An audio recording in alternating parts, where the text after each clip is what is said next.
Horrible for a local fire company. They recently lost 3 people within a month. Jeremiah Marshall talked with the chief. He joins us now. Jeremiah? Yeah, Alicia, we spoke to the Gratz Fire Chief, Harry Weckler, and he says this is a devastating loss for his crew and their families.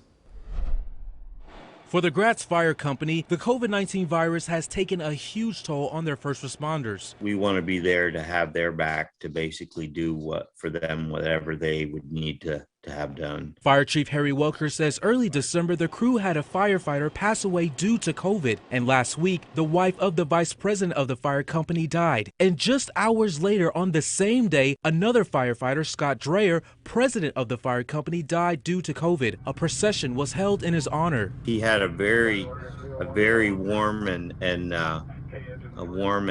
welcoming demeanor to him. You know, he's just going to be missed. All 3 deaths were related to an unvaccinated status, but the 35 emergency crew members with the Gratz Fire Company have their own choice. If you see more cases that are unvaxxed, for you as a fire chief, does that concern you for your men and women who your first responders?